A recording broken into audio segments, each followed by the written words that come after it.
You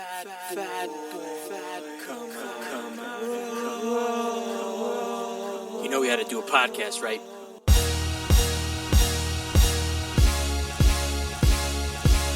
What's your name, fat body? Of course, you were looking food. What the hell? I'm not fat. I'm big bone. I'm gonna eat it. You owe me for one jelly donut! Fat motherfucker. Listen to it. My wife said no one's gonna listen to us. I've got bigger titties than you do! Bullshit, because nobody fucking had geese back at that point for a bigger guy. I'm not everyone's cup of tea, but I might be somebody's shot of whiskey. You can't think about, hey, I need to lose 100 pounds, and think about winning that day. Fucking, I want a cheeseburger and a milkshake. Yo, what's up, Fatleets, and welcome to episode 38 of the Fat Boy Jiu-Jitsu podcast. How's everybody been doing? Back another week. Every time I come back and I'm consistent in the weeks, it feels so great to say, yes, I'm doing this. This is what I'm going to do. And frankly, just having that mentality right there will help you tremendously in whatever you're trying to do. It doesn't matter what's going to happen.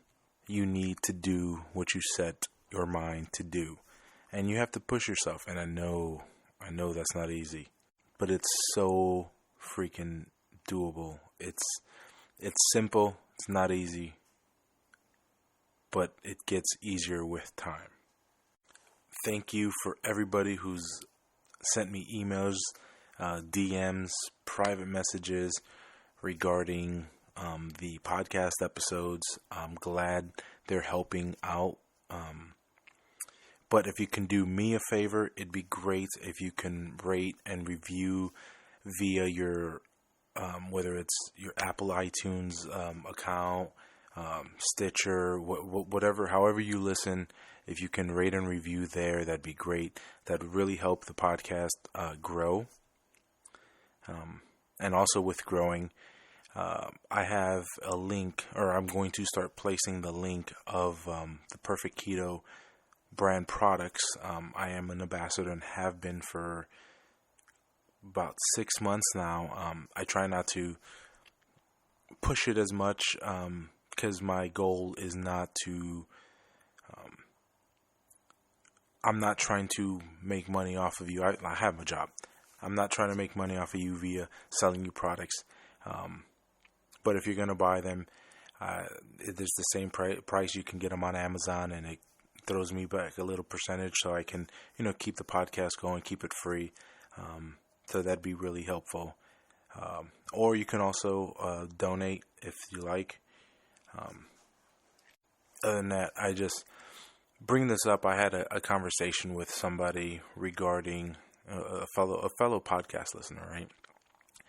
And we were talking, and obviously the idea about monetization came up, and it's obviously for somebody like me who's growing a small business, that's great, but then again, it's also ethically what am I standing behind? And there's certain products out there that claim to be shit that they're not, and I see a lot of people backing them, and they're I just don't think pushing. So, you have to, to be successful at this, you have to buy this, because it's not true. To be successful at anything, all you have to do is be the mindset that you can do it. I've never been successful at keto because I've received something, once a month, or, I went out and did this and did that. And, there's a lot of things I tried. There's a lot of things I failed. But I think, keeping the integrity of that is more important than monetization. So, that being said, like I said, if you are buying those products anyways, you're not going to pay any different than what you are paying now. It just gives me a little percentage, and helps, with the podcast and whatnot. So now that housekeeping things out of the way, yeah, say I have one of the worst first world problems, or the best problems to have is clothes shopping. I am constantly now finding that some clothes no longer fit, and I'm only bringing this up because I had to recently buy another Boy Scout uniform for training I'm going to this weekend. And I didn't have to buy, but I just feel very clownish in what I had because my shirt is about 2 sizes too big and my shorts are about 2 waist sizes too big as well. So I really feel we need to have, as gentlemen, we need to figure out a way to get like some sort of Plato's Closet going for dudes, or at least for dudes who are losing weight, because man, this shit is serious. What really irks me is it's not the first time I've had to buy clothes. Like, I've tried so hard to go in between sizes,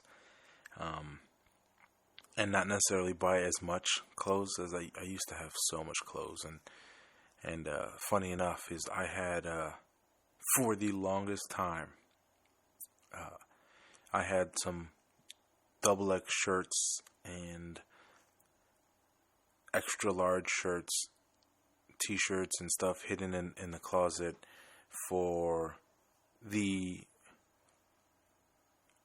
day that I was going to lose weight. And let me tell you, those days, I was really wishful thinking, and I was trying to, one day I'm going to get into these. This is what's really going to bring me back. This is what's really going to, make me lose weight. But by the time I fit in them, you don't want to wear that old shit. That shit is old. It don't, nah, you can't be wearing that around. So I've had to, a couple more years and it'd probably be vintage, right? But I've had to really revamp how I dress. So I'm hoping you're liking. If you haven't seen what I've been doing, I've tried to been a little more active on Instagram and putting up using those my story, story highlights, and kind of putting up what I'm doing for training, what I'm eating, just to give you guys ideas. Like today was those tacos, and they were real easy. The wife made them. She takes mozzarella cheese and puts them in a frying pan, gets that nice and crisp, and that's your tortilla. She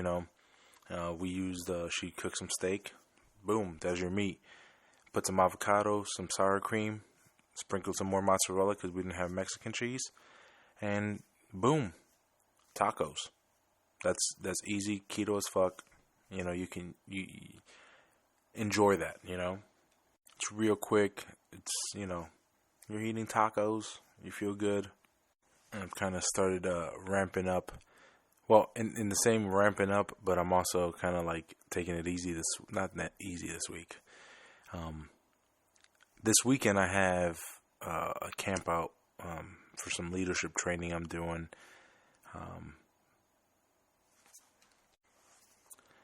And because of that, I don't think I'm going to be able to get the volume of workouts in that I'm used to, or that, and I just say used to because I've only been training for this try for the last 6 weeks, right? So it's used to as in the 6 weeks, but I'm trying to incorporate or see what I can do while I'm there. Maybe, while I might not be able to bike or swim, definitely probably be able to run around the campground. And like I just suggested to somebody, I could always do 100 burpees for time, or 200 burpees for time. And I'm not gonna forget. I gotta remember to pack my jump rope because I haven't used it in a long time, and I can at least try to work double unders. I don't think I should take a kettlebell, but maybe I could just leave it in the car.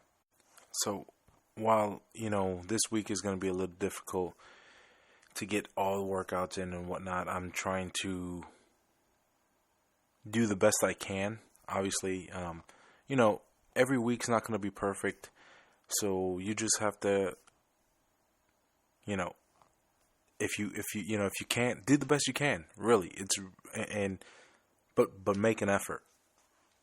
And as we speak, I am just about 3 days now. By the time you listen to this, it'll be 3 days shy of 1 year cheat day free. 1 flippin' year. I cannot believe it. And as that day comes closer, it's funny because I didn't even think about it till today. So it was on my mind about a week ago.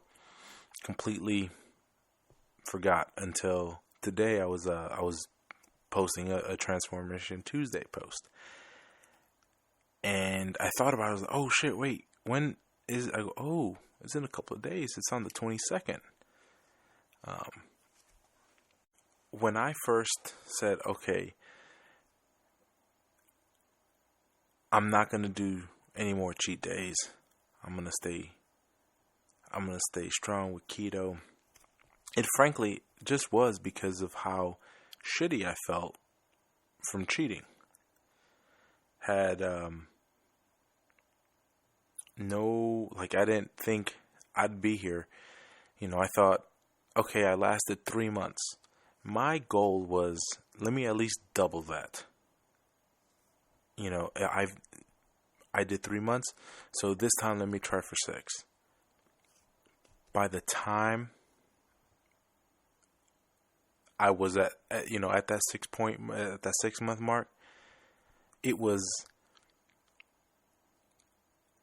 it became such a habit that it's now I want to, or like I'm really trying to focus in on what I did to take and separate my unhealthy food addiction.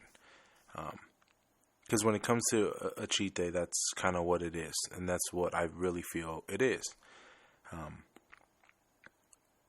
Because, like I said before, if you don't cheat on your wife, you don't cheat on your husband, you don't cheat on, you don't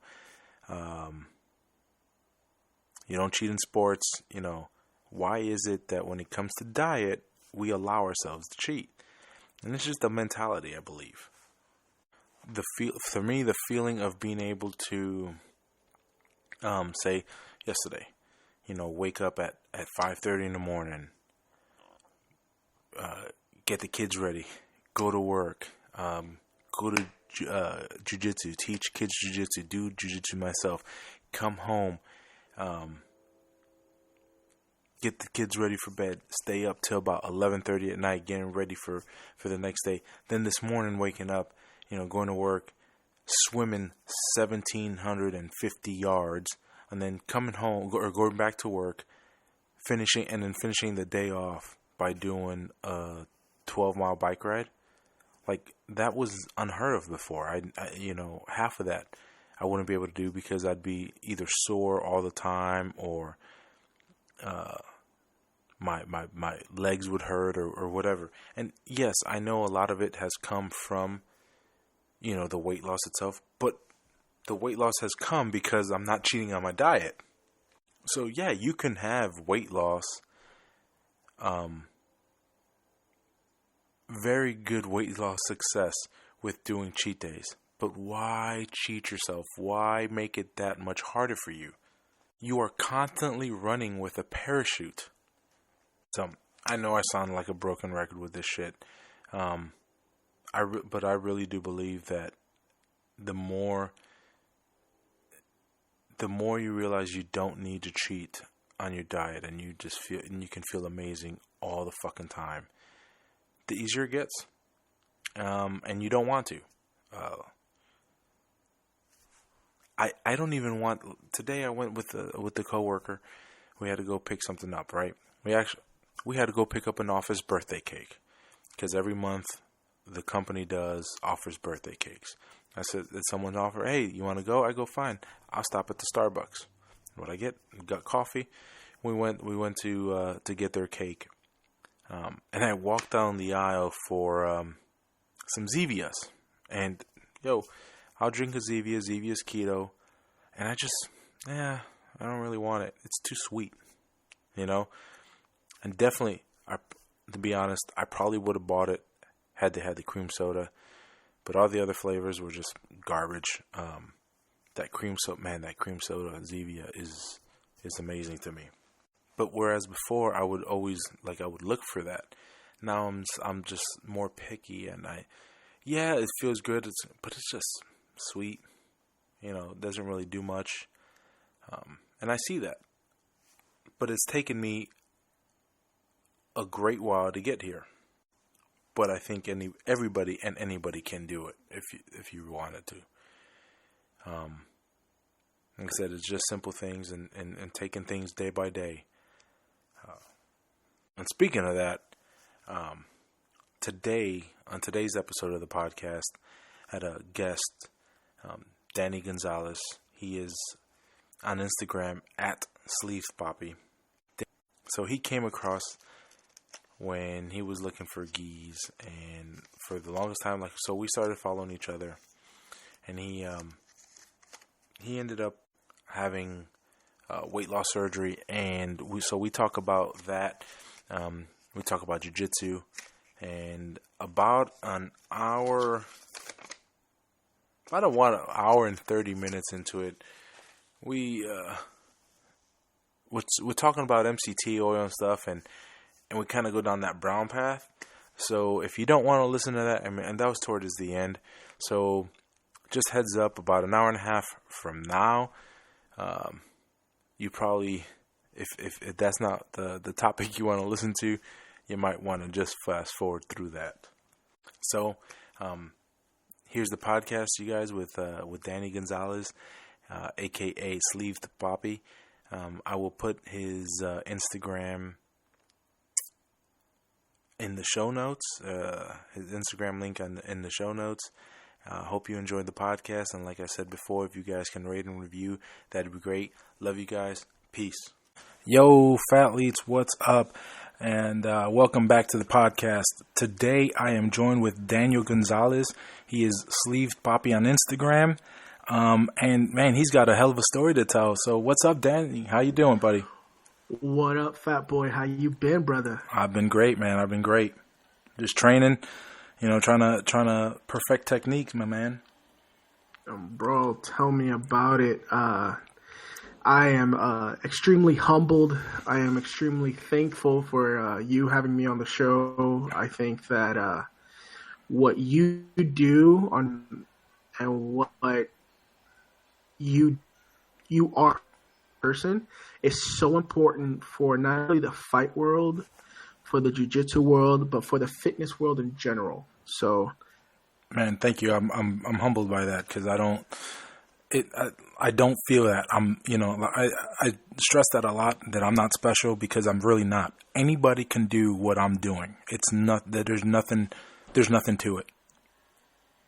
And that's how I feel. Like, sure. I feel like it's really just a change in mindset. And I mean, if I was able to do it, bro, anybody can do it. Dude, I agree with you 100%, but that's the toughest part of this whole journey, this whole walk. I don't even like to call it a journey. I like to call it a walk, because it has to become something you do every day. And walking is the one thing we do every day. Some people, you man. walk to the bathroom. Some people You don't. walk- Some people don't get up. It's something we do mindlessly, right? You walk to the bathroom, you walk downstairs, you walk to your car, even if you struggle, it's something you kind of just do. And I think that it should be a walk. It's something you just live and do. And it took me almost 28 years to figure that out. And it took me a lot of wake-up calls the year 2016, and So what was it? What was your wake-up call? So, January of last year, it was second week of January, I get a call from my cousin up in Connecticut, and one of our mutual cousins, Luisito, God rest his soul, died in his sleep. Oh, my condolences.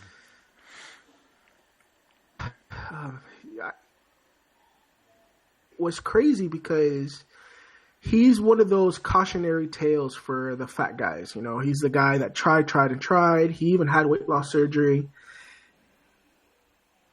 Unfortunately, he let life and let his mentality get the better of him.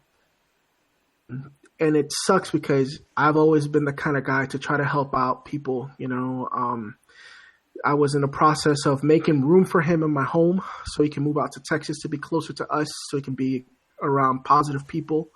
You know how the Northeast gets in the wintertime. It gets, depression, seasonal depression, and it's not conducive for somebody who's trying to get ahead, unfortunately.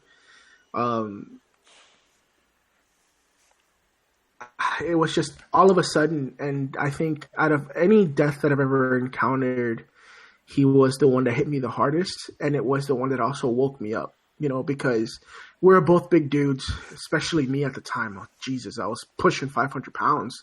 Wow. So it was like, holy shit. And I'm sorry, I don't know if we can... Oh, bro, full rain, I don't care. Okay. It was like, holy shit, like, this is fucking ridiculous. I have to do something. Like it was more like there was two trains of thought. I was like, holy crap, I can't believe I will never see this man again. And worst part was his funeral ended up being in Puerto Rico, and I couldn't even go back home to go see him. Financial issues or whatnot. But that's where you're gonna end up where you're at right now. So it was Tyson in his prime hitting me. I reacted like Buster Douglas, I was like, nah, I'm not gonna go out like that. So that's where everything really began. That's where I call that day my rebirth, my resurrection, my moment. That was my moment, that I said, okay, I need to change, completely change and do something about it.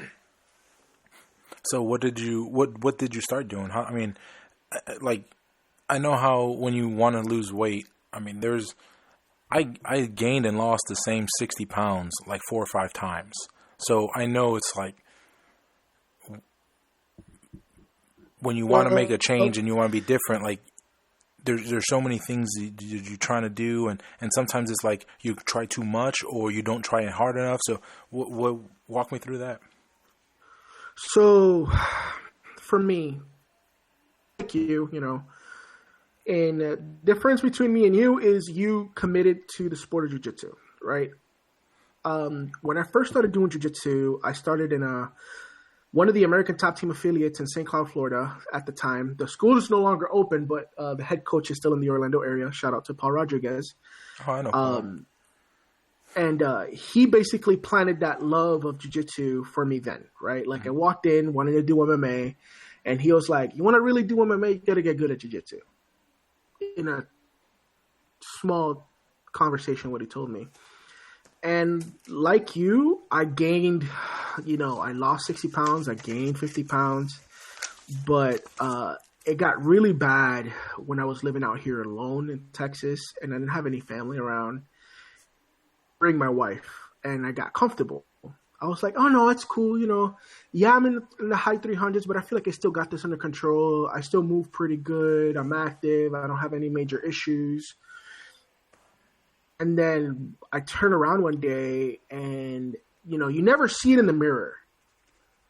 I tell people this, that we're really good about looking in the mirror and not seeing our flaws. It's like we're blind to what's right in front of us, right? Like you look in the mirror and you just don't see it. You don't see the 483 pounds sitting in front of you. You just don't. You're like, oh no, I still look good. Yeah, it's a little tight. Clothes is a little tight.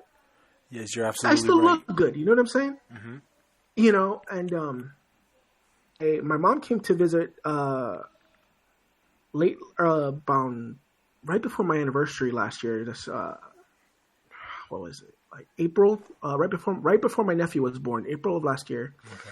And we took a couple of pictures. First time I saw her in over a year. You're going to take pictures with your family, kind of remember the moment. And all of a sudden she posts one on Instagram. And I look at the picture and I don't recognize who the person was sitting next to my mom. Wow. And I'm like, I know who that lady is, but who the fuck is that? That's not me. That is not the image I have in my head of what I look like. Like, I know I'm fat, but that's not me. That guy is morbidly obese. That guy is a heartbeat away from who's that guy? Mm-hmm. Almost like, baby, that's you. And I'm like, no, that's not me, Mom. Like, I was literally in denial. Like, I already knew, right, the wake up moment of, but it's when I saw it in the pictures that, it was like, okay, when my cousin died was the right hook from Tyson. That picture was that uppercut that knocked me completely out, right? Mm-hmm. Already in the process of getting weight loss surgery. I was already walking, losing a little bit of weight. I think I lost like 15 pounds between January and April. It was just like, holy crap. I already got the ball started. I didn't have any momentum yet. At least I didn't feel like it. But that was another one. I was like, okay, whatever I'm doing, I have to keep doing and see this all the way through. Like, I know people are going to judge me for taking, quote unquote, the easy way out. But when you hit a point of no return, and for me was 483 pounds, a point of no return where I would eat right to the best of my ability for months, and I would gain and lose weight. Like, my body was toxic. It was working against itself. It was literally, the doctor called it, it was, and the dietitian a few times I saw it I was so overweight and so morbidly obese that my body, just by looking at food, the overproduction of insulin, which, insulin works as a growth hormone in your body, mm-hmm. especially for overweight people. And I would start the process of gaining weight without even taking a bite. It was completely toxic to itself. And I had to do something about it. And 2017 was probably the biggest, one of the hardest years of my life, if not the hardest year. And that's when you went through the surgery, right? That's correct. October 25th of 2017 at 9 o'clock in the morning. Oh, wow. You got that date. You got that date stamped. It's the day you changed your life, bro, right? I got the date stamped in my head. At heart, I'm a teacher. Like, I'm a teacher at heart. Like, I'm a student of combat sports. I love boxing. I love MMA. I love jiu-jitsu. So I wrote, just recently, I wrote on my wall, my vision board, Studio 483. 483 pounds to remind me never to get back there. And 3, because I believe that one day jiu-jitsu is going to be the catalyst for me being able to help as many people as I can. And, as a believer in Christ, I believe that, there's just certain things that you go through, fulfill your purpose in life. Mm-hmm. And I think, unfortunately for me, or fortunately, it depends on the way you look at it, right? Mm-hmm.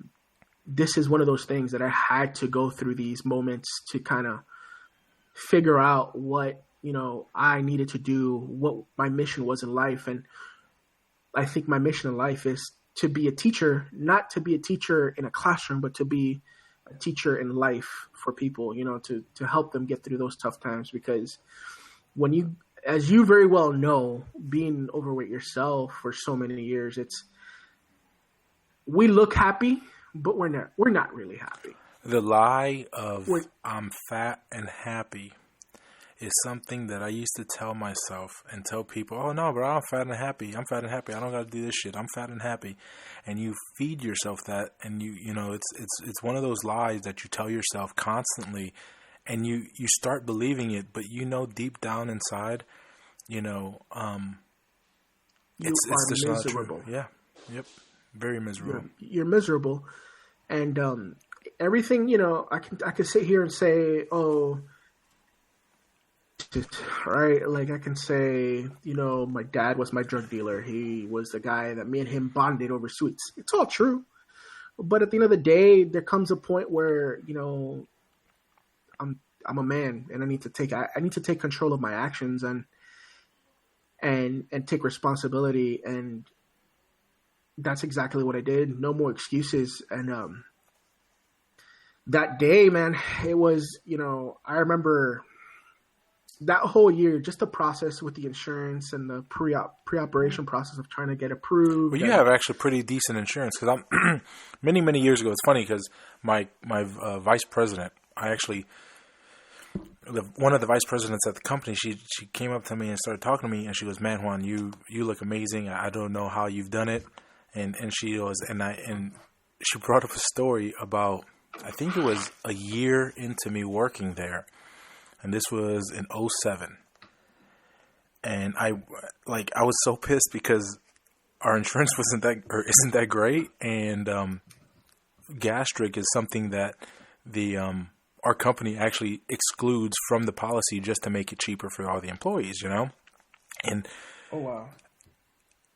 And at that time, the surgeries were like $15,000, $16,000. There was no way I was going to come up with that. And I was just so bitter because I was like, man, I'm going to be fat because you guys don't put this on the insurance. And it was horrible because we went back and forth, and I kind of made her feel like shit, even though it's not her fault about it. And so she was reminding me of that, and I was like, man, it's fucking crazy. Because had our insurance been different, I probably would have, this would be a different conversation right now. I would have probably had the surgery back then. And honestly, I'm kind of glad I didn't, because I think had I done the surgery, I would have just ended up a statistic. I would have been one of the guys who had the surgery and got fat again. Yeah, and you know what? Unfortunately, that's the truth for a lot of people, right? But then again, I also say that, do I recommend the surgery? Yes and no, right? It's like anything else in the fitness and diet industry. You don't ever want to say yes to everything and no to everything. It's almost everything's on a case by case basis, right? Looking back now, I think that I was at that uncontrollable point where I needed it. But years before that, I always said, oh, no, I'm fine. I can lose it. Because I like you, I lost 60, 70, 80 pounds. It's baby fat. It's baby fat. Exactly, right? But then I would gain it back. Like I get comfortable. I get to this point. I was like, oh man, my 42's fit again. I'm good. You know what I'm saying? And then I gain it again, and then 42 became 52, and I'm like, oh no, 52 looks good. I look okay in pictures. I'm fine. My shoulders still look good. And I've even before I was married, I've never had a problem in the ladies department. So like, I never really cared. Like, I'm like, girls like big boys. I don't know what to tell you, man. It's fat boy season. Yeah, that's trying to tell you, man. Like, it's hot here in Texas, bro. It's hot as balls. But these white girls, they like themselves a Latino with an accent. You know what I'm saying? So I'm over here, I'm pimping out. I'm freaking hoeing out like a fucking bitch. And and I'm not having any issues. But, and like me and my wife, I remember there was a conversation about last summer. Not last summer, around July. We just submitted all the paperwork after all the pre-op stuff. We submitted the paperwork to the insurance, and it was a 6 week I can't talk. A 6 week waiting period before approval or denial. And me and my wife were like, what's going to happen if we get denied? And that was a conversation of like, okay, we put all our eggs in this basket. We are trusting God to deliver this, but what's plan B? Like, are we just going to continue to work out and eat great? At this point, I've already lost about 35 pounds, almost 40 pounds, and we go, and she goes, honey, I care if you're big or small or what, but I also want you to be around for a very long time.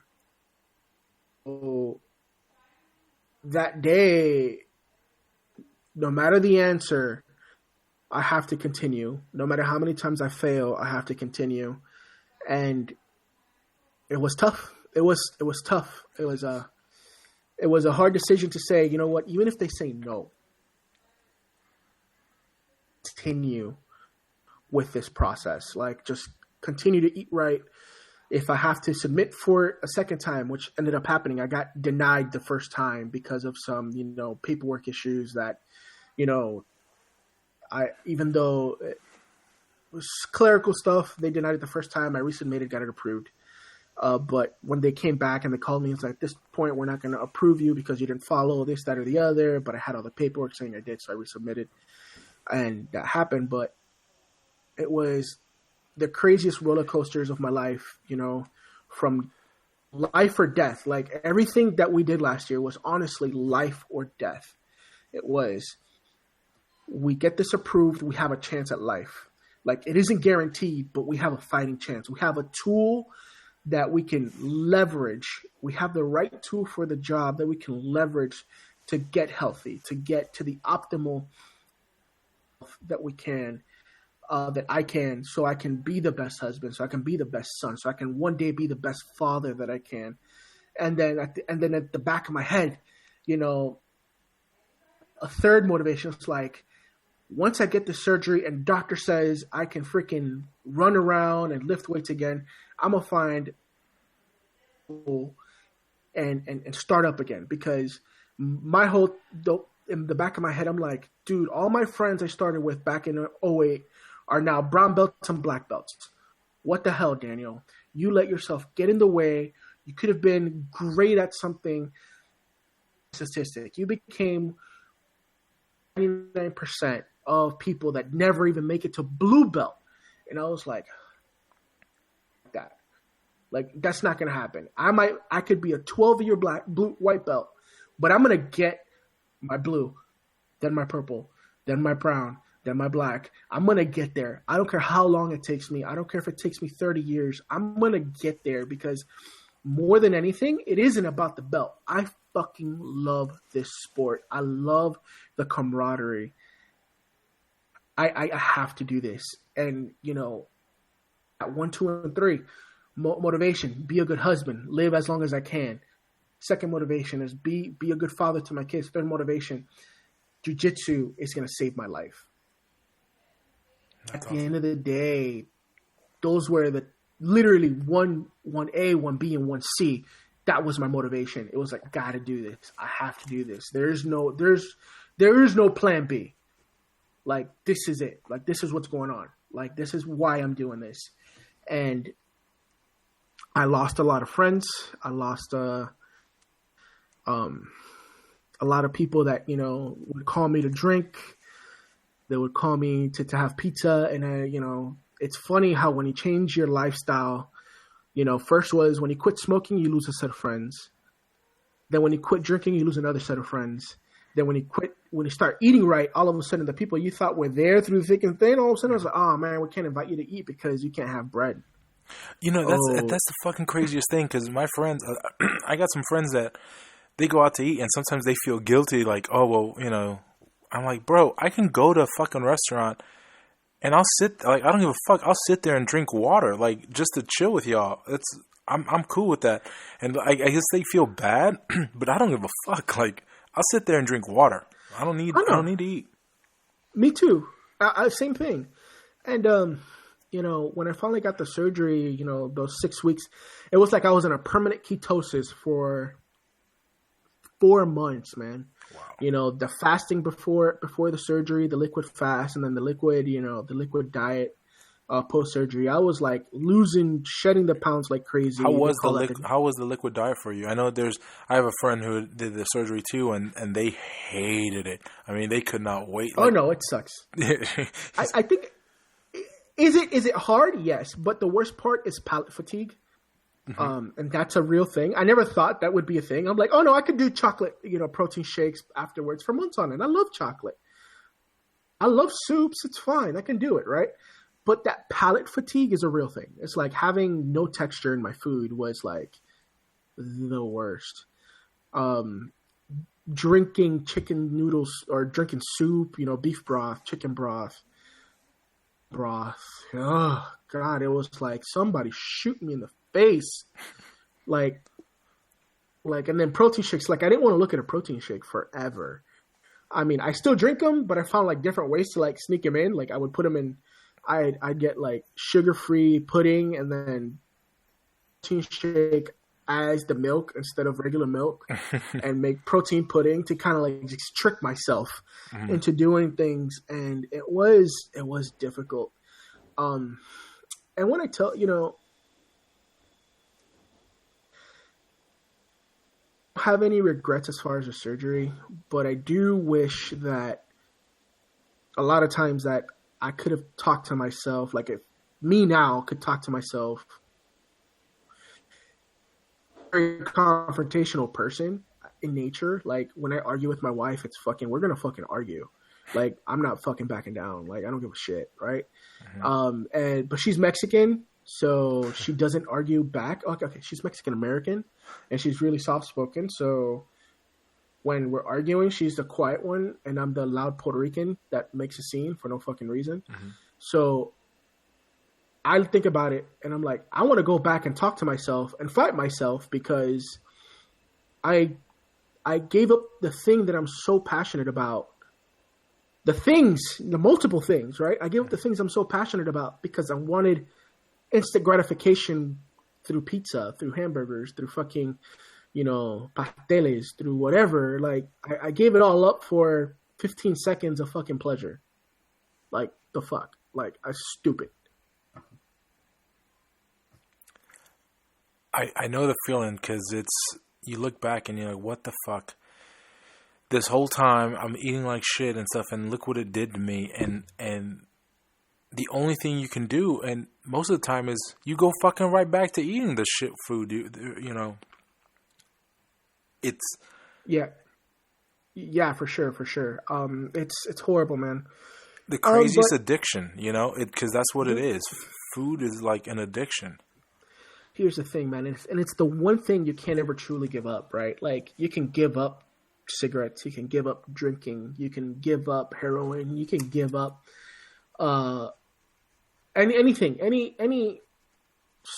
substance you can give up. But unfortunately, you need food to survive in the long term. I mean, yeah, you can survive a couple of weeks without food as long as you have some water, but in reality, you know, You need food to survive. You need some kind of meal or food to sustain yourself. And unfortunately for me, it was like the one thing I need to survive is the one thing that's killing me. And I know it wasn't the food, it was me. It was my unhealthy relationship with food.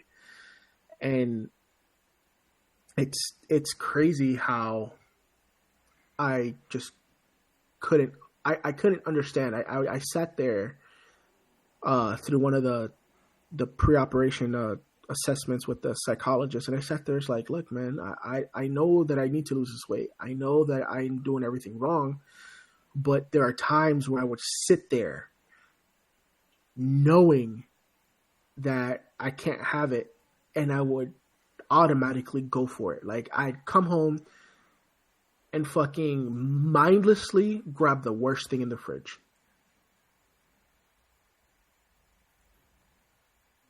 And I couldn't stop myself. I don't understand how. And I think back, it's like, what the hell was I thinking? Like, what's up? Like, I have something similar. When I was losing, when I lost a bunch of weight before, I would, my thing would be taking a pint glass and filling it halfway up with cereal. And then, putting milk in there, and then eat the cereal. And then if there's milk left, I'm like, well, fuck, there's some milk left.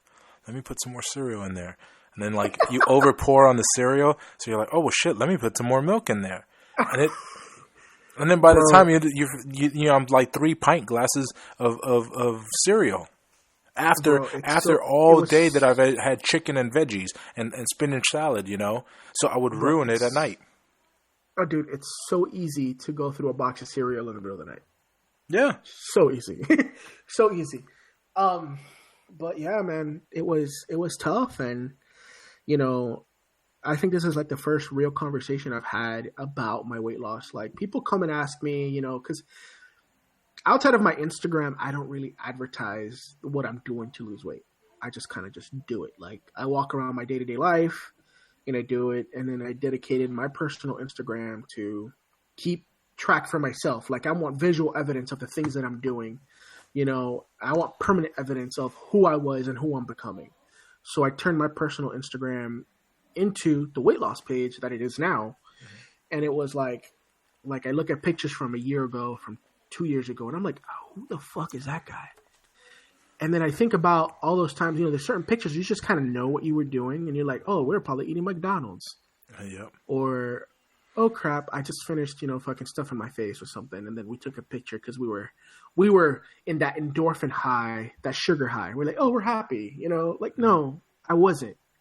And like, I even look at, like, I hate to say this, but even like the expressions in my face, I look at the smiles from before compared to the smiles now, and I see like genuine content, genuine happiness in my face compared to before. And I don't know about you, but when I see that, I'm like, wow, that's ridiculous. Like, I can't believe I was hiding how unhappy I was. Yeah, I see that in my pictures, and I get a little rush when I see these pictures, and I'm like, damn, I can't believe I've come from here to here. Yeah, that's crazy. And, and honestly, looking back now, the easy work was last year. It was hard as hell. Like, it was the hardest thing I could ever do because I had outside of my wife and my immediate family, I didn't have any real support system. Mm-hmm. You go to the mandatory support groups that the insurance wants you to go to. Mm-hmm. But, bro, like, it's so, like, to me, maybe it's just me. Like, I don't share with strangers. I need to get to know people to share my story, right? Like, well, luckily you're on this podcast because you're just going to be like me and you listening, and that's about it. So don't worry. There's not many strangers. Bro, but here's the thing. Me and you have been kind of friends on Instagram for almost a year now. Yeah, true. And we've had conversations back and forth, and, I've bought a couple of your gis, and we've kind of built a friendship. I feel like I've built a friendship with you via Instagram, kind of keeping felt like you've been keeping me accountable with your actions alone. And it's like, well, thank you. Like, honestly, it was like, I built a friend and I'm like, fuck, man, I can't believe I didn't meet this guy back in Orlando. Like, I lived in Orlando for most of my life. It's funny because it's like, but if you would have met me back then, I wouldn't be the person I am today. Like, I've had to go through the shit that I've gone through to be, to do this. Like, it's really a change in mindset. And because something came up the other day and somebody was, on Instagram and it's this person who's fucking fit as shit, right? And this is my favorite cheat meal. And promoting the fact that like they go out and they fucking have the worst food ever as a cheat meal. And then I was like, nah, like don't worry, like I don't need a cheat meal. And they're like, oh, you live a sad life. No, see, that's where you're wrong. I don't. I love this. Like I don't find food now is not like really pleasure anymore. I use it for fuel and that's it. You don't fucking put water in your gas tank. Why the fuck would you put shit food in your body? And that's the way I view it. And you know what? Even after surgery, I felt I was still food. But as the weight comes off... You're going to have to repeat that because I kind of lost you. Can you hear me? Even after the surgery? Even after the surgery, my relationship with food was still iffy, right? It was still like I'm doing this because physically I can only eat 3 to 4 ounces. So I know that to prevent hair loss, I know that to prevent, certain bad things happening to me, I need to make sure I have my proteins first, then my veggies, then whatever else I can fit, right? So usually my 3 ounces, 4 ounces of food, I'd get 2/3 of the way through and then I'd call it quits because it goes from being completely empty to being full in about 4 to 5 bites. And that still happens, right? So, but there'd be, like before I really, like about 2 months ago, a little over, no, less than that, about a month and a half ago, for the first time in over a year, more than that, in over a year and a half, I decided, well, guess what? I've been doing really well. I've lost 140 pounds. I've changed my life. And so happened that day in the office, the beautiful donut day, from the local donut shop the smell was in the air and I usually avoid it. But this time the guy next to me, they moved his desk and that's where they placed the donuts. And I'm like, fuck it, I'll have one. I'm telling you, because I haven't had that much sugar content in my body, within 15 minutes, I was in the bathroom throwing up. I had something called dumping syndrome, where basically your body rejects what you're eating. And I haven't had that happen since like days after surgery, where it was just something normal that happened, where you drink water too fast, you throw it up. You eat something too fast, you throw it up. You don't chew something well, you throw it up. I ate that donut and I was like, ugh. Like literally, like I was sitting at my desk and I felt my hands get clammy. I felt my like that nausea feeling all of a sudden. I ran through the bathroom and whatever I had that morning, whatever was left in my surgically altered stomach came out. And for the rest of the day, I felt like shit. And I was like, I can't ever do this again. Like I can't, like impossible. Like whatever this tool is that the doctor did to me that I paid for, whatever's happening, I'm glad that it worked because it taught me a valuable lesson that I can't ever do this again. Like it's life or death. Like I can kill myself if I throw up too violently, like legitimately. And I know you've been doing the hashtag no cheat days, right? And I know that you've been doing the no cheat days, but you don't really advertise, you just kind of do it.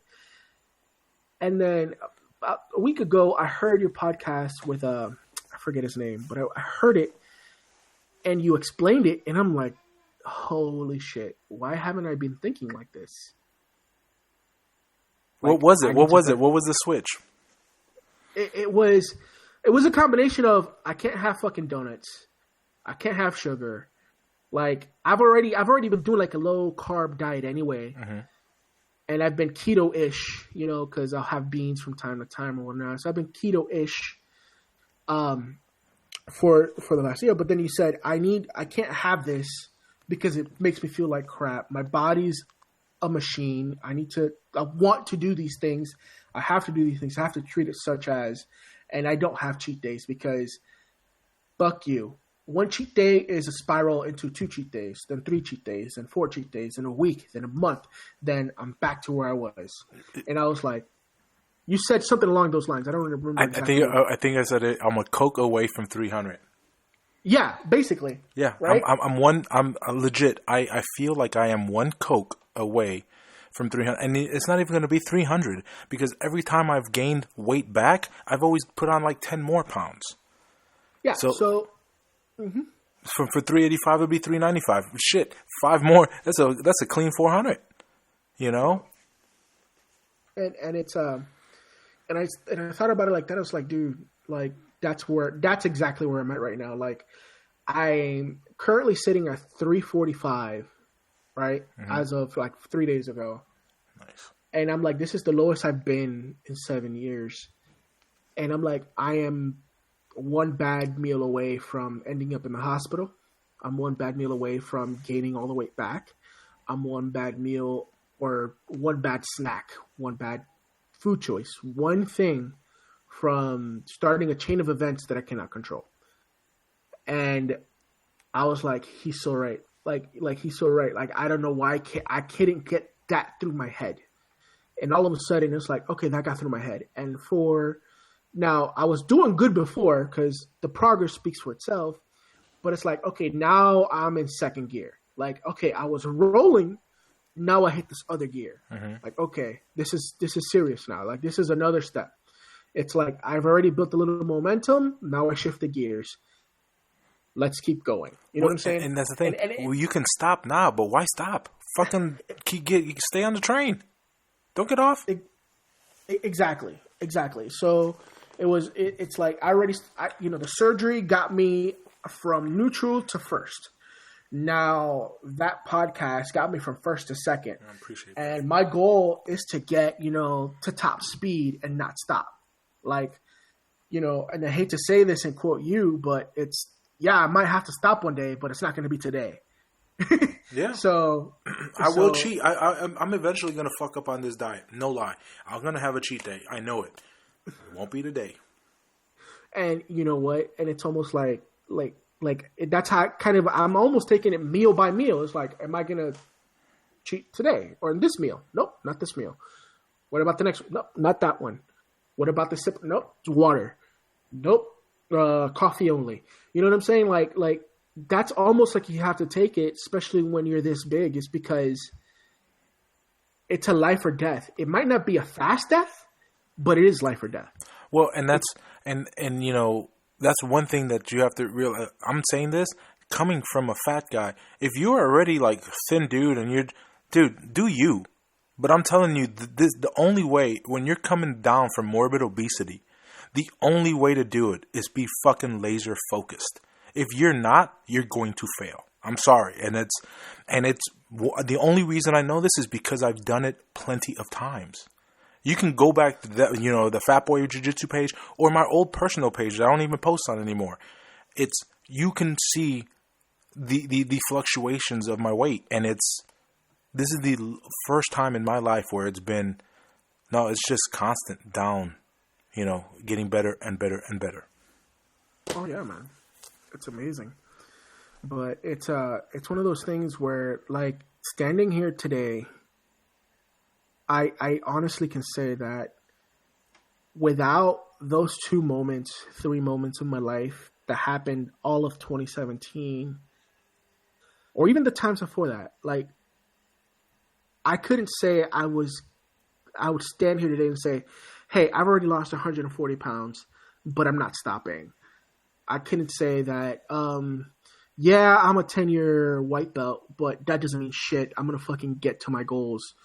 I still believe that one day I'm going to help as many people I can through jiu-jitsu and through fitness as humanly possible. I believe that to my core. I don't believe that I gained such a specific number.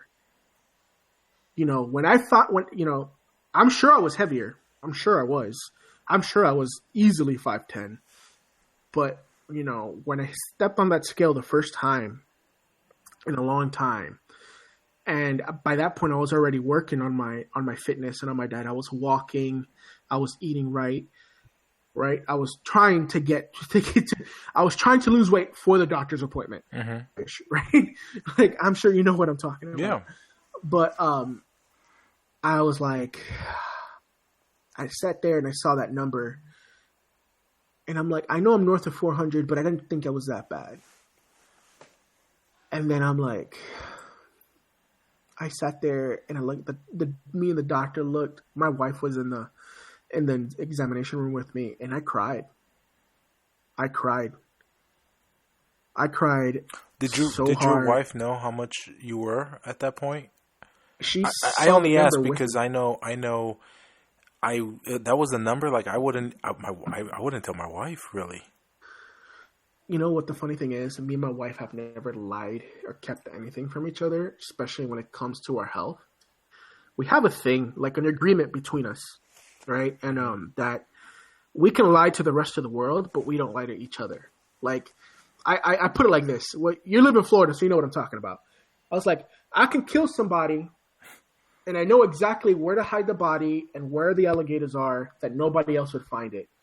But as long as you tell me, I can cover for you. Mm-hmm. That's the way we approach everything. Like Bonnie and Clyde. Like, everybody else can be fooled. You don't fool me. I don't fool you. We keep it 120%. You know what I'm saying? Like, I don't give a damn. Like, you want to, like, whatever. Like, I don't care if you don't want to go to work. I don't care if you want to steal a bank. I don't care what you do. You tell me what you're going to do, because if anybody asks, I want to cover for you. Right? Mm-hmm. And that's how we operate. So since that day was the beginning of the process, I wanted her there. And when she saw the number, she saw me break down. It was a unified team effort. Like, we're gonna work at this together. And we sat there in our young marriage, barely a year married, you know what I'm saying? In our very young marriage. And it was the obstacle of like, okay, we're going to go through shit, but this is the first one. Let's fucking do this. Like, we sat there and like you do jiu-jitsu, so you're a fighter. I'm sorry. That's the way I look at it. You're a fighter at heart. You like conflict in a way. So you look at it and you're like, fuck that. You're not going to beat me. And me and my wife sat there. We looked at each other and we said, this is not going to beat us. And we started the process. And the process was to go through the insurance and to start eating right, to start working out, to start doing what we can. Now, mind you, at almost 500 pounds, the doctor did not want me to do crazy shit. So literally, I was walking circles around my job, on my breaks, around the building. I was walking the dog, endlessly for a long time, walking 2, 3, 4, 5 miles a day, as much as I could. I remember, freaking just posting, the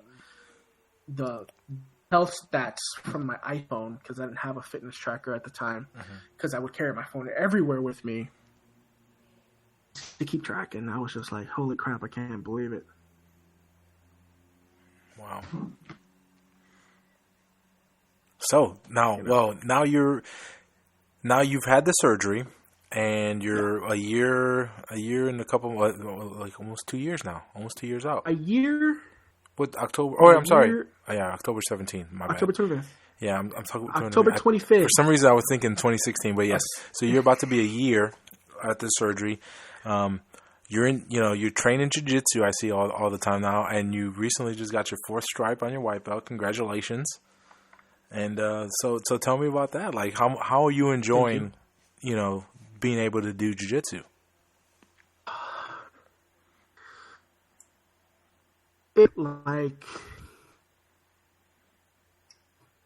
You ever? I don't know about you, man, but when I'm on the mats, I have two feelings, and the first one is I feel like I'm at church. I feel like everything's right with the world. I feel like everything that I do, no matter what happens, to being coaches, church to me. And I mean that goes to church every Sunday, a person who loves Jesus and loves God. But I don't feel God at church. I feel God on the jiu-jitsu mats. And it is like at jiu-jitsu as far as, or even being the most technical. Mm-hmm. But when it comes to the passion that I have, sport, for the art, for the reverence that I have for the people that have done it before me, for the people that are competing at the highest level, I don't know many people that can say the same things as me. And that's not boasting. It's just the love I have for the sport. And I know there's people that are like me all over the country and all over the world, but at such a big dude to show up 4 or 5 times a week for 9 months is damn near unheard of. Like, I sit here and I've been through multiple jiu-jitsu gyms in the last 10 years.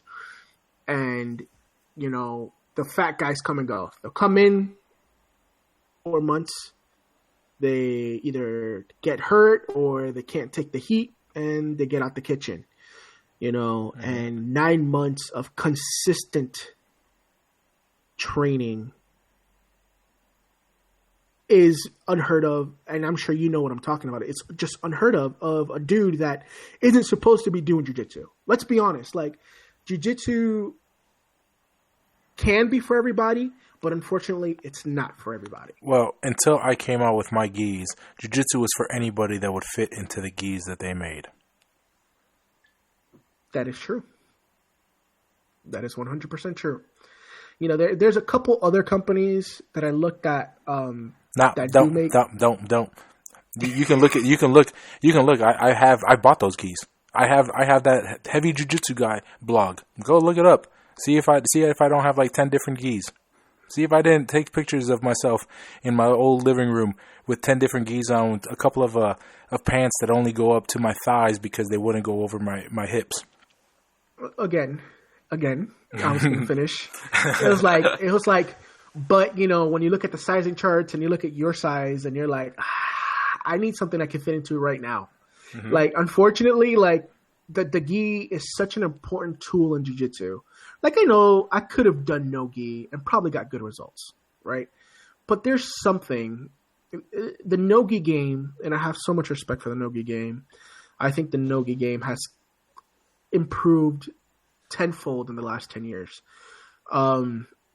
But it's for big guys like me and yourself and anybody else who's over 250 pounds, working out in the gi is torture, but it's also your blessing in disguise, because it doesn't only slow it down, but it creates that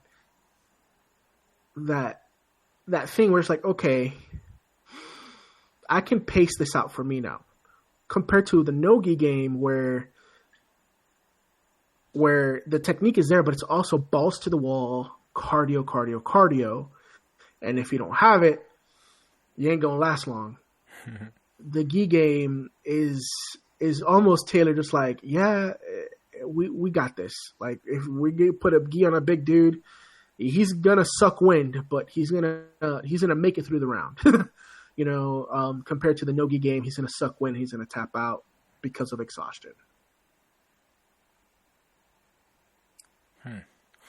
It's funny because I don't really ever train no gi, because I like the gi. I really do. Dude, it just so happens we only teach no gi. Our school only has no gi one night, and those are the nights I really don't show up. Yeah, no. Only because scheduling, not because I avoid it, but but I do kind of avoid it because it's not the gi. So, I started off with no gi back in 2008. I threw on the gi because of Paul. Well, I mean, let's be real. When you're that big, and when I was that big, that's our choice. You really have no other choice. Yeah. No, I mean, and fortunately for me, I was small enough in 2008 where the A6 was long, but it fit. I had to go get it tailored, but it fit. I was what, the sleeves were like 2 feet too long, because I've had that too. Long, and the pants were like freaking too long, so I had to go get it tailored. But for the most part, it fit. But I got on the gi, and life. It was like, oh wow, like this is an art that truly ever give up. Like, I have to do this for the rest of my life. And that was at 19 years old. You know what I'm saying? And I had breaks in between. I call them bricks now, but in reality was, I let life get in the way. I shouldn't have, but it did.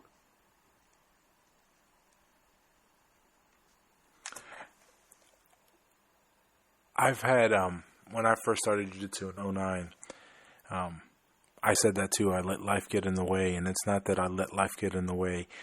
I use that as an excuse. And looking back at, because I did, when I first started training in April of 2009, I went really religiously for like 3 or 4 months. And I got injured. I had a knee injury in July. And I remember this. My wife didn't want me to go train that night. And I was like, no, I want to go train. I'm going to go train. We were supposed to go out that night to one of her friend's birthday parties or something. And so I go, no, I'm going to go train. I fucking get injured. And man of my word, we went out and I was in a knee brace the whole night. And my knee was fucking throbbing. But I, just to save face, I was like, nah, we're staying. Like, we're going to come out. And towards the end of the night, we were with my sister. We brought my sister with us. And my fucking sister loves to party. And I fucking sometimes hate that about this bitch, because she will keep you up all night. And it was already 2:30. I'm like, bitch, let's go home. And she's like, no, I'm still partying. I'm like, no, you're not. Let's fucking go. And then the next day, those Orlando parties don't stop till 4:00 in the morning, bro. Bro, the next day we went to Universal, right? And that's that was the day that that we waited in line for Rip, Ride, and Rocket, and I made it onto the ride, but I never rode the ride because I was too fat. I know the feeling too well, my friend. Yeah. It fucking sucks. Oh, and then shortly after, we found out she was pregnant, and then I kind of like used that to, on top of the injury, and then I was like, oh, well, I'm going to stop training. And I did for like a year. Didn't go back until like 2011 after my son was born and a year old already. And I used that crutch of, her being pregnant and I had to come home, baby and stuff like that, as an excuse not to train. And the only reason I learned that is because now with Isabella, I've done the exact same. Like, I haven't stopped training. I still go train. I haven't let that be an excuse of why I shouldn't be active. No, for sure, man. It's crazy. I think in the last 9 months, the only week I haven't trained was when we went on our vacation to Colorado. Mm-hmm. Other than that, I've been in the gym every day. And even then, when I was in Colorado, you can ask my wife, I was like looking on Instagram, like, well, they're training right now. Why am I not there? Coach is going to be so mad. like it was crazy, man. Did you think about trying to catch a class in one of the gyms in Colorado? I tried, but the altitude sickness got me really bad the first day and a half I was there. Mm-hmm. And then we had a fully stacked itinerary between recreational activities and hiking and just sightseeing. Mm-hmm. That oh no, don't get me wrong. I know how hard it is to, when you're going on vacation with the wife. Hey, so I'm gonna go do this jiu-jitsu thing right now. You kind of wait here and wait for me. Yeah, I know. It's hard, and it rarely ever happens. And then on top of that, when I finally got in contact with the Gracie Baja in Colorado Springs, they didn't let me, because at the time I still haven't bought the white gi. I didn't buy the white gi yet from you. And they were like, yeah, no, you have to have a white gi if you're a white belt. And our no-gi class is not until, was like the day after I left. So,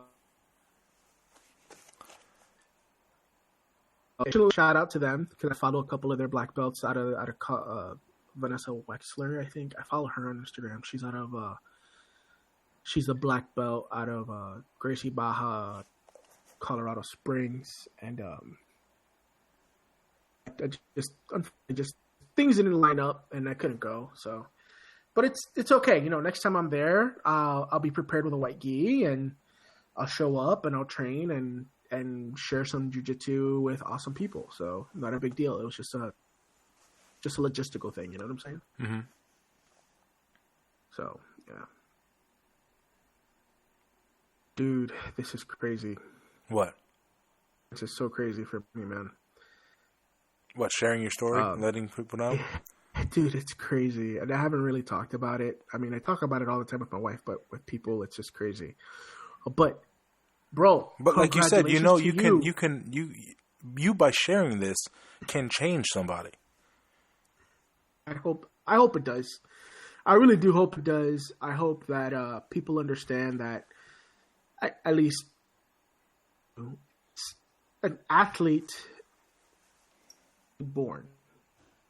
I think athletes are made, and I believe that an athlete, there are people that are gifted and have the genetics to be world class, and I believe that you don't necessarily have to be world class to train like you're world class, to act like you're world class, to carry yourself like a world class athlete. But that has nothing to do with ego. That just has everything to do with respecting yourself. And, taking this last year of everything that I've done, from my diet to my workouts outside of jiu-jitsu, it's all, honestly, after I started training, after I returned back from my vacation, every little bit of training that I've done outside of the mat has been geared to be better on the mats. From strength training to kettlebell training to flexibility to running. God, and I still am not a fan of running. I don't even call it running. I call it freaking fast-paced walking. Yeah, that's join my club, man. I'm the president of this fucking I hate running club. dude, and you know what? It's like I get on my toes and I walk as fast as I can. That's really what my running is. So it has no technique to it. So I'm trying. I do my best every day. And even then, let's say adulting gets in the way, like your car's in the shop and you can't make it in the jiu-jitsu that day, right? Like I'll pull out the sandbag, I'll pull out the kettlebell, and I'll freaking do what I can. So the next time I go back, I'm just I have a little bit more endurance. I'm a little bit stronger. My grips are just a little more cinched in, just trying what I can to be better on the mats. And it's crazy because this last year, I don't have a jiu-jitsu game. But my physical body is legitimately changing by the month.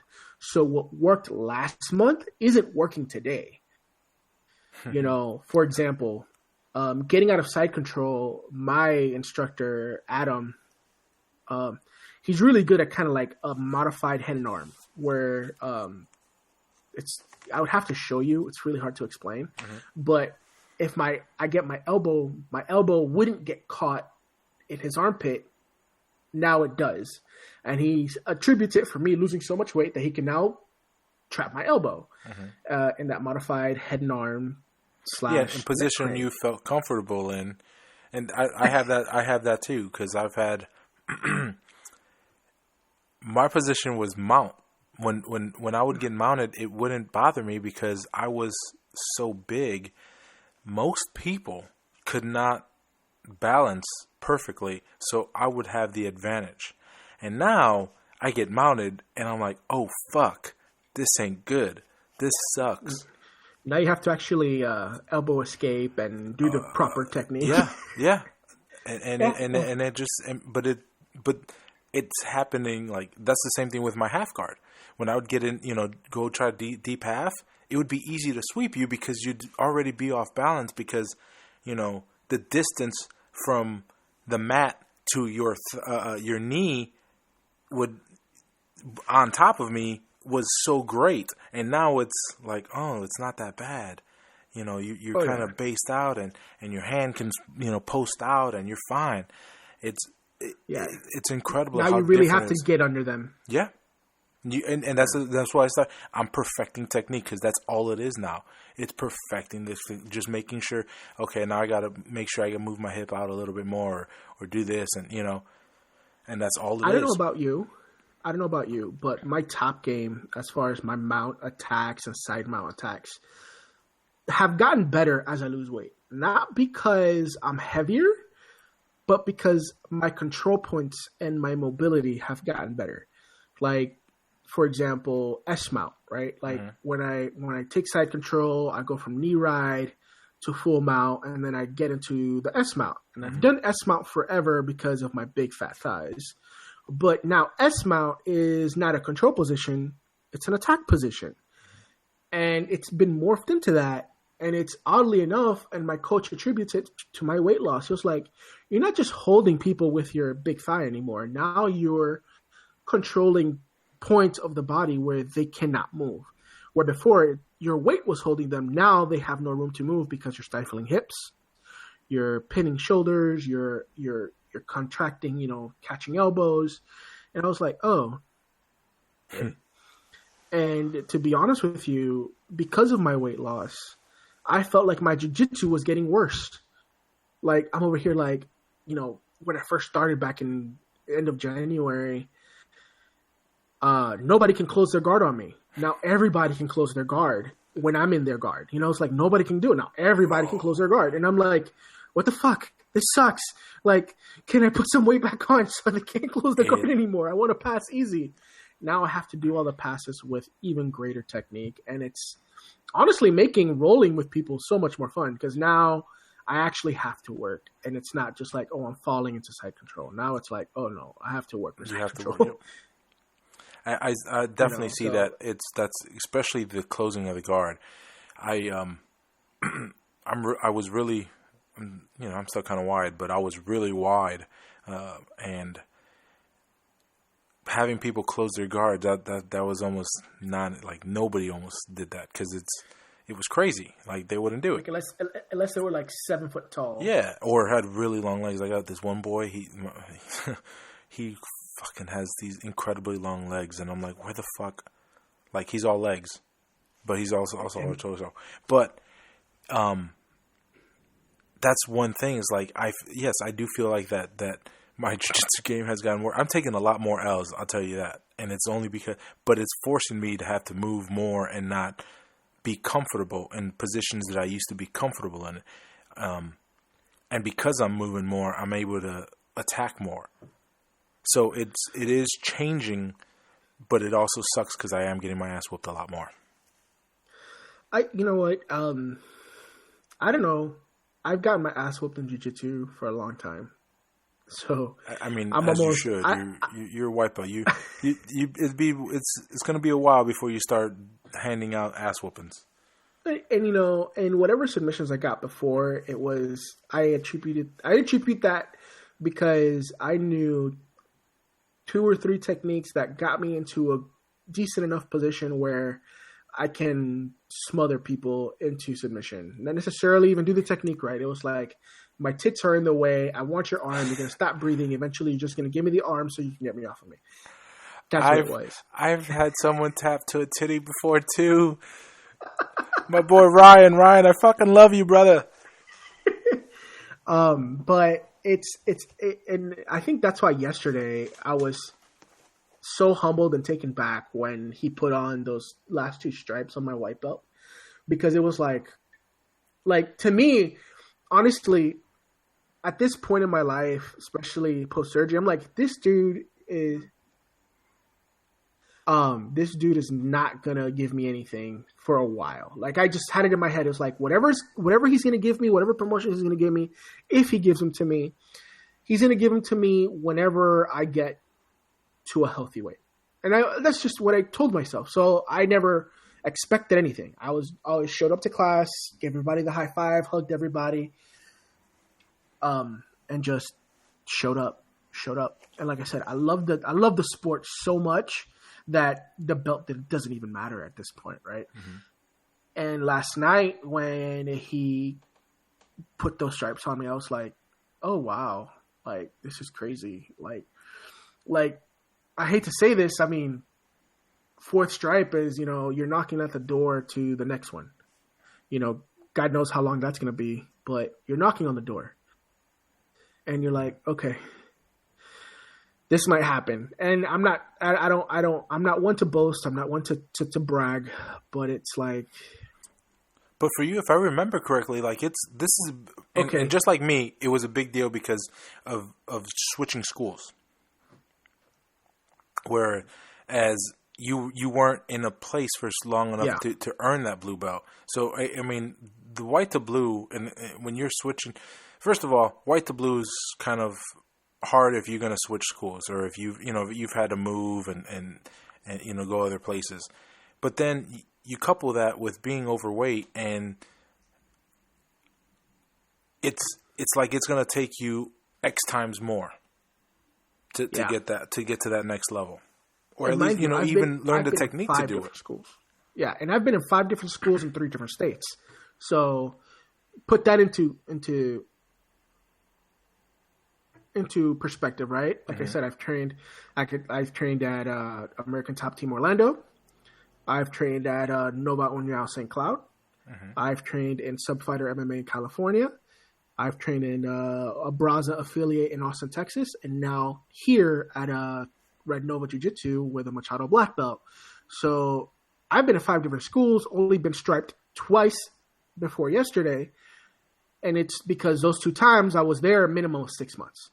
So it was like, I've been hopped all over the country, trained multiple years, and no real progress. You know what I'm saying? So, but that came to fruition last night.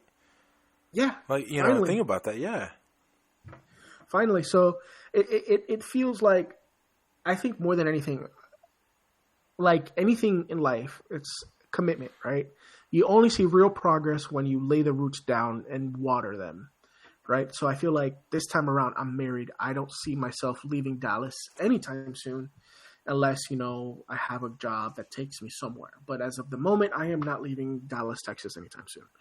I'm staying here for the foreseeable future, and laying down those roots and showing up 9 months straight, to an academy, committing to an instructor. And that has a lot to say for my growth, not only as a person, but as a jiu-jitsu practitioner. And as including my health, and just committing, right? Just showing up every day. I think this is one of my favorite quotes, in all of fighting. I think,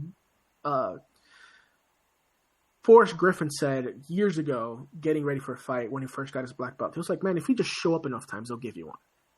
Right? So I feel like I'm finally showing up enough times to get something. Not that like I said earlier, I'm not working for it, but it's like, oh, okay, somebody's paying attention. It's nice to know.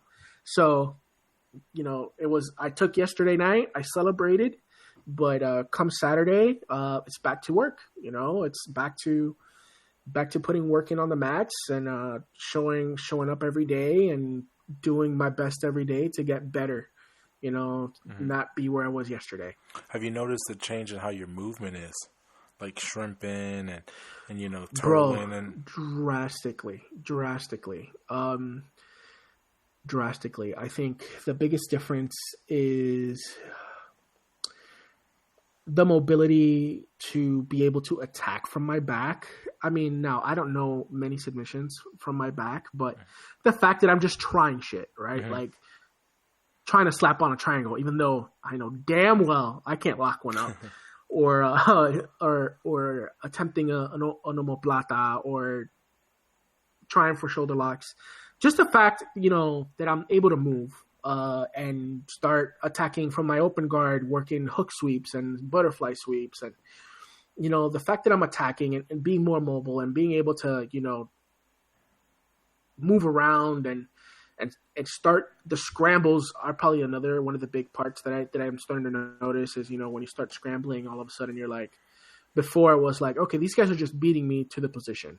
Now it's like, okay, the position as much anymore. It's about 50-50. Before it was 100% of the time, the scramble takes place, they're beating me to the better position every time. Now it's like, okay, now we're anticipating, now we're doing this.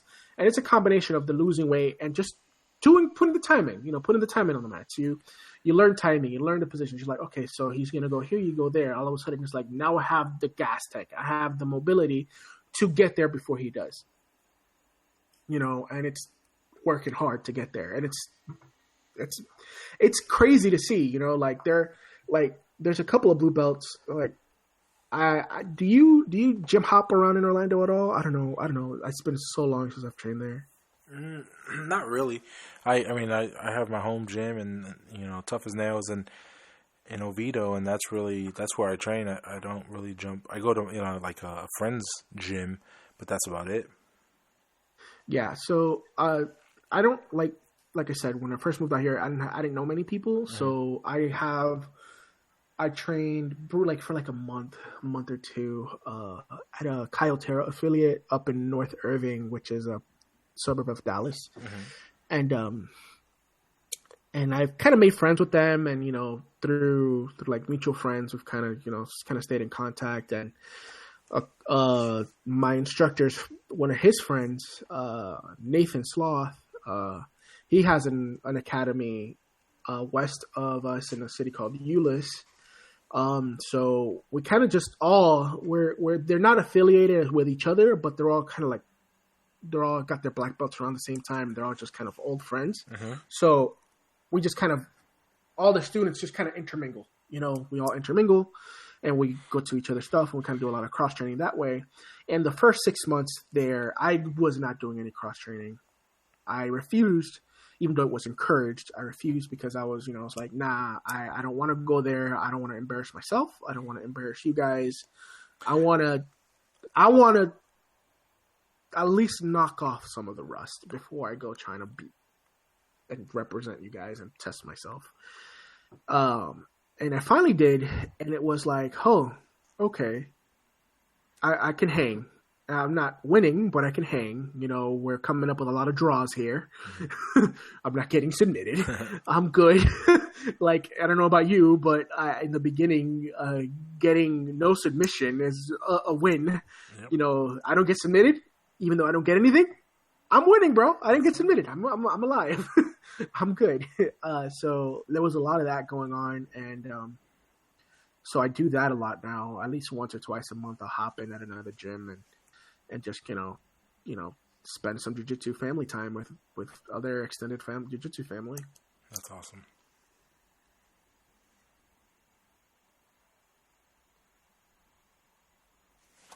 Oh, man.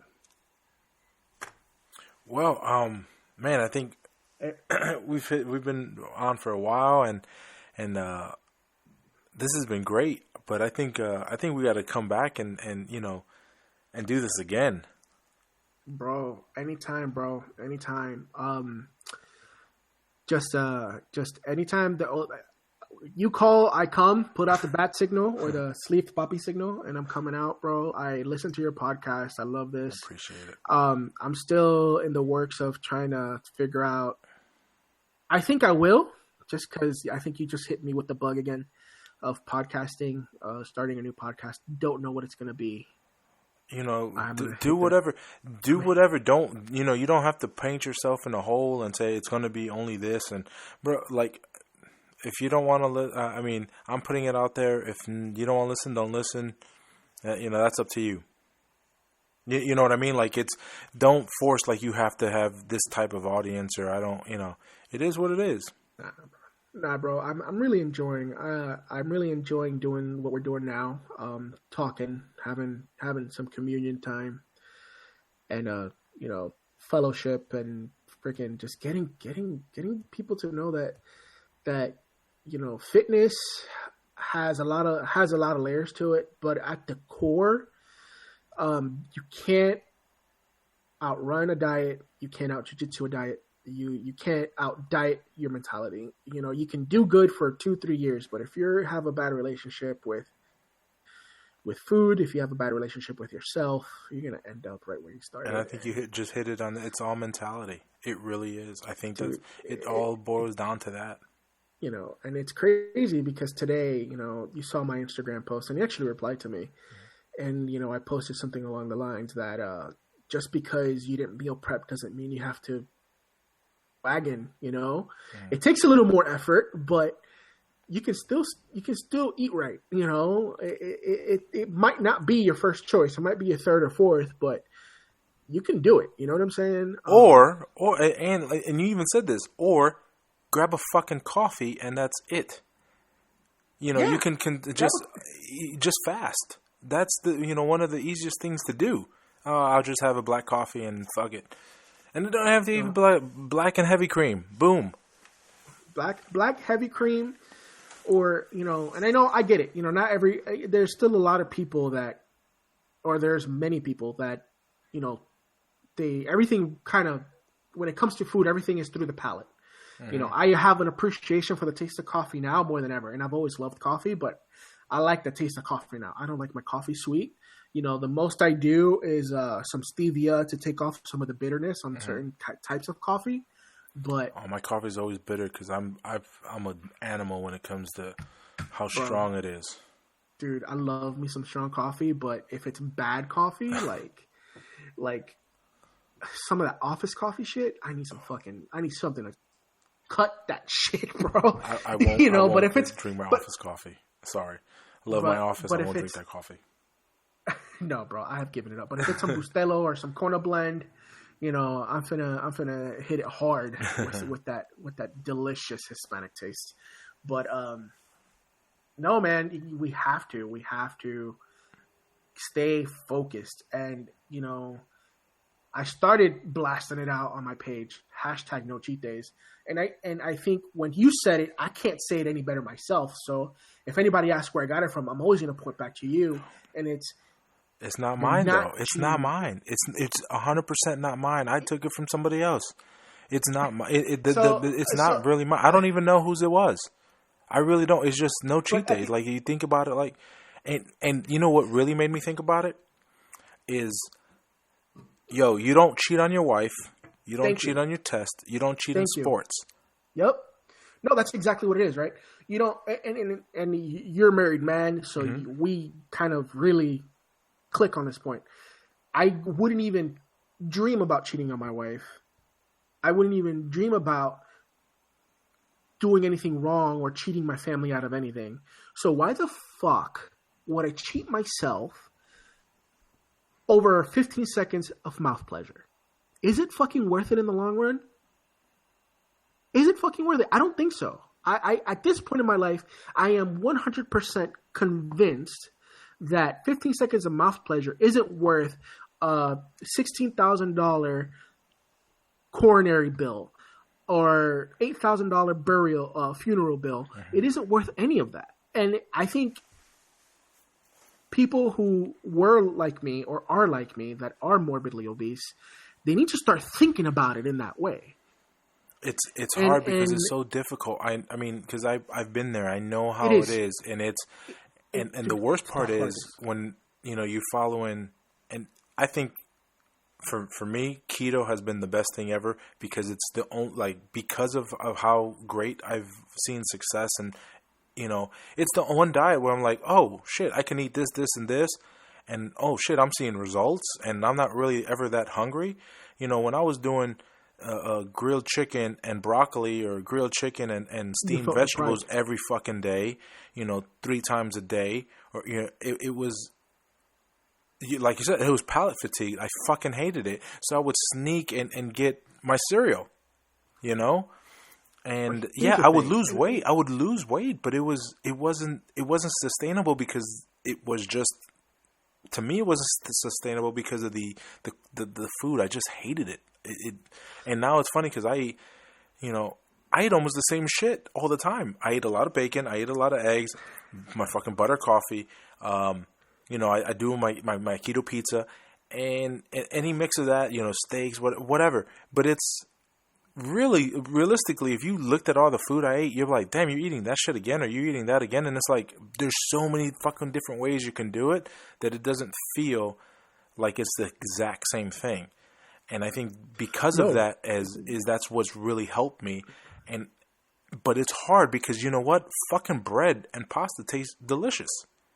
Bro. Or that's what you I'm sorry, I don't mean to keep cutting you off, but that's what you equate it to. Okay. You equate it to that, and you don't know how good you can feel when you don't have that. Oh, it's so true. I can't say it any better myself.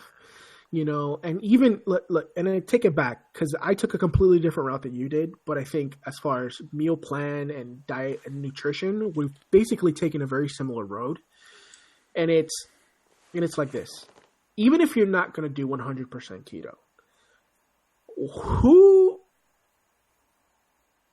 whoever came up with carb-based diets, where the bread and the grains are at the bottom of the pyramid, it's just was an evil person. I don't know the guy's name. I don't care to know the guy's name because I would probably write his name on the wall, put a big old cross about it, and throw darts at it or something. I don't know. Actually, my boy Chris Waters on the 2 podcasts ago, he said his fucking name, and for the life of me, can't remember. His name was Anvil something. But yes, he brought it up on the podcast. He said that's the guy who did the food pyramid. Yeah, so I was, I'm over here and I'm thinking, I was like, this dude is evil because it's really trained Americans in the Western world to basically fattening us up for the apocalypse. I hate to say it like that, but unfortunately, that's what it seems like. It's like they're fattening up the population so they can slaughter us in some way. I mean, they're not necessarily. I don't think that's really going to happen, but that's kind of what you do in a farm. You fatten the cows up, slaughter them, and then give them away. Right? Mm-hmm. That's essentially what's happening with the population in America. We're eating nothing but processed foods, processed sugars, and all this other crap. And we're putting poison in our bodies, yet, you can easily alter that. And I could tell you this, within a month of you actually eating right, your bloating goes away, inflammation goes away, you start feeling better, you start looking better. I mean, a month, 30 days of eating. You don't even have to do keto. I mean, you could do a paleo style diet. I was just about to say the same thing because I feel the same way. It's not necessarily like I love keto because of what it's been able to do for me and how I feel when I'm on it. But I think more so than anything, it's the fucking sugars. And the carbs. It's in everything. It's in everything. It's in everything. Every fucking It's in everything. Check this out.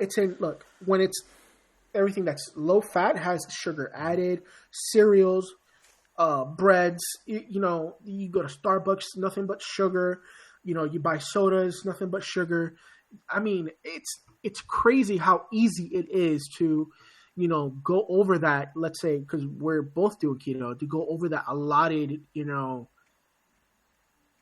carb intake for the day. Like if you're not careful and if you're not vigilant and tracking what you eat, it's so easy because you take one sip of something, or you take a half a can of soda. If you say, fuck it, I'm going to have a soda today, right? And the next thing you know, you do the math and you do the thing. You're like, oh, fuck, I just went over my calories today because of this. And it's ridiculous, and it's not even worth it. Look, man, I'll tell you this. For people, now I know this is anecdotal, what I'm about to say, but take this. My wife is a severe migraine sufferer. Severe. Mm-hmm. Since we've started doing hardcore keto, she hasn't had migraines. She hasn't had bloating in her stomach. She looks better. She's lost weight. I mean, we've both had, over the last year, she's lost over 70 pounds. And that's just by following my lead and eating what I've been eating. But she started doing hardcore keto because she wasn't sure what the hell was causing her headaches. She would take medication like crazy, which kind of helped. But when she figured it out, that when she went keto the first time, she felt great. And then she started eating bread again, and she felt like shit. She had the worst migraine she's had in months. And she was like, I can't have bread. So I had that same experience, man. When I started keto last year in June, it was June 28th, right? I started right before the baby was born. And then come after Hurricane Irma last year, when the weekend I was heading back to Fort Myers, me and my boys, we went to lunch and we went to sushi, and I was going to order sashimi, and I was like, nah, fuck that. I'm just going to order 6 rolls. But I enjoyed the fuck out of those 6 rolls. But once all that rice just did a number on me, and I fucking hated life. I felt like shit for the next 3 days. And that's when I knew that was mine. Like, oh shit, this really fucks me up. Like, I can't eat like this. And that's when I started the, no cheat days. Fuck this. I'm not doing it again. And, we're almost 9 days away, 10 days away, 9/22. So what's that? 9 days away. And it'd be a full year. And it's and it just started. I didn't think I was going to be making a month. I honestly didn't. When I started, I was like, man, let's see how long I can do it. Then, when I matched with the 3 months, I was like, okay, well, this is all right. And it's literally just day by day and just saying, okay, today's not going to be the day. Dude, it's funny, right? I do, well, honestly, I've never been one. I'm not a morning person. Mm-hmm. And the older I get, I don't like eating first thing in the morning. So I kind of do unintended intermittent fasting. Mm-hmm. I usually don't eat till about 11, 12 anyway. So when I started doing the keto protein coffee that I didn't even learn it from you. I learned it from my nutritionist, and it was to get my protein intake for the day because of my surgery. I needed to have that, right? I was just like, you don't even need to eat. You need to, if you don't eat, I'm not concerned about calories. I need you to get your protein allotted for the day to make sure that you don't lose your hair and all this other kind of crap, right? So I started doing the protein coffee every morning with MCT oil. And I'm like, do you add collagen? I'm sorry. Do you add collagen at all? Just MCT? I just started so I'm gonna tell you guys. So I posted on my Instagram that I'm doing a keto giveaway, as voted by my followers when I hit 1,000 followers. Mm-hmm. So I just started using Perfect Keto products. So I do use their protein collagen mix on my coffee with MCT oil. Do you use do you use their MCT powder? No, I just use the. Okay. I use regular MCT oil. Okay, so I found that I use I like their powder, and only because if you actually go too much on the MCT oil, you get the sometimes it runs. Yeah. And whereas if you overdo it in the MCT powder, you don't have that. You can add more, and it won't affect you the same way the oil will. The oil goes through you. It opens the floodgates. Ever since my surgery, dude, okay, that's what happens to my wife. But because of my surgery, I am more inclined to get constipated. It keeps me regular without having to take medication. So I do legitimately 2 teaspoons of MCT oil in my coffee. I haven't had to worry about. I'd go days, bro. Like what I'm saying, since my surgery, where I started eating solid foods again, I'd go a week without using the restroom, and that's not normal for me.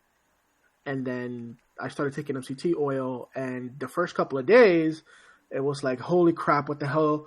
Why am I feeling sick? But once my body got used to it, I was like, okay, we're good. I'm back to normal, you know? Mm-hmm. So, yeah. But, yeah, no, man. That's my morning routine. I wake up, take out the dog, make my Café Bustelo, add my scoop of protein, collagen protein, my 2 tablespoons of MCT oil, add a shaker thing to it, and freaking put it in the mug, shake it up, and take it on, man. And grab my lunch bag and go. That's like, awesome. There's no, like, it's like without thinking. It's just what I do. Like, you know, like, I hate to say it, but I'm my Jocko Willenick freaking discipline. You just wake up at 4 a.m. Yeah, it's just what I do. You know, I have there's no negotiation. It's what I do. I wake up every fucking morning, even on Saturdays and Sundays, make my keto coffee, and go about my day. Awesome. You know what's funny? Like on me, for some reason, I don't make the bulletproof coffee on the weekends. I kind of like enjoy not doing it. I don't know. I feel like I'm not having coffee unless I have it. Really? For me, it's crazy because on the weekends I'm like, I don't really need it. I'm just here at home, and if I make, if I do, what I have been doing a lot lately is and you brought this up earlier, the chicken broth. So I'll warm up some water, and I'll just drop a bouillon cube in a taza, in a cup of water, and just warm it up, then bam, and drink it as just a broth. Hey man, you should try as a product. It's keto friendly. It's higher on protein, so you might just have to adjust your protein intake on everything else. Mm-hmm. It's called Protein O2. It's protein coconut water. So it has no sugar.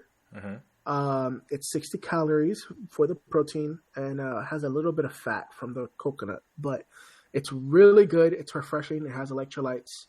So that's what I take before jiu-jitsu, so I don't cramp up. So you might want to look into that. Did you notice when you started doing keto, you cramping up more?